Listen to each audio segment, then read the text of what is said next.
I'd like to present on behalf of my team, GERDWatch. Heartburn caused by gastroesophageal reflux disease is something that we all experience. Specifically, 60% of adults in Ireland experience GERD, 30% of which get no relief from medication. For those 30%, another therapeutic intervention is necessary, and to determine which intervention is appropriate, a diagnosis must be made.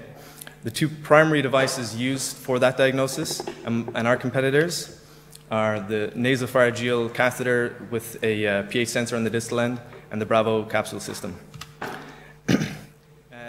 So this works. It's a catheter with a pH sensor on the end, goes through the nasopharyngeal passage. It sits there for 24 hours. The patient is sent home. It's a pretty uncomfortable solution for a lot of patients.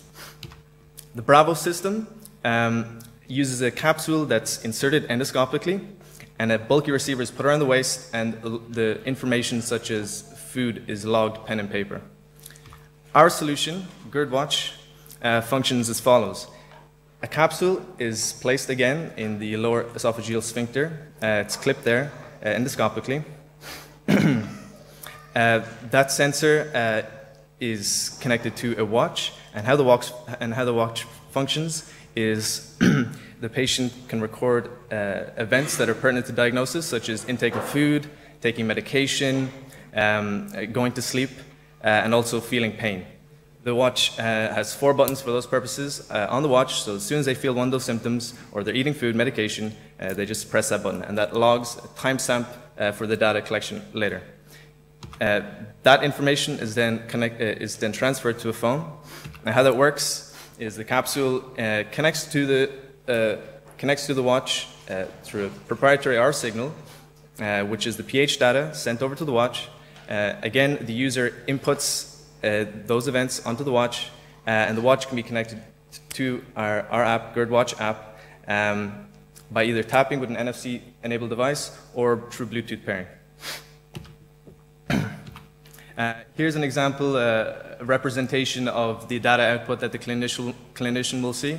So that's a pH over time, as well as timestamps for the different events, such as eating food, taking medication. At the end of the day, the patient will log into the app and fill in at which points what food was eaten. Because during the day, when you eat a meal, all you have to do is press a button, it'll timestamp, and then you'll go through, see breakfast, lunch, and dinner, and record what you've eaten.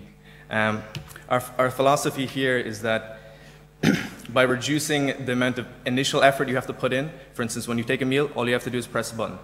And at the end of the day, there's just one cleanup where you log all that food information into the app. And we believe that will reduce self-reporting error by reducing the complexity and the threshold of input every time during the day, to just simplify it to one simple event at the end of the day. Also, the app will assist in that by sending out a notification at the appropriate time set up at the first visit as to when that would be a good time to do that. The capsule is currently off patent, and we will be looking to produce a capsule that is similar to the Bravo system that some of you will be familiar with.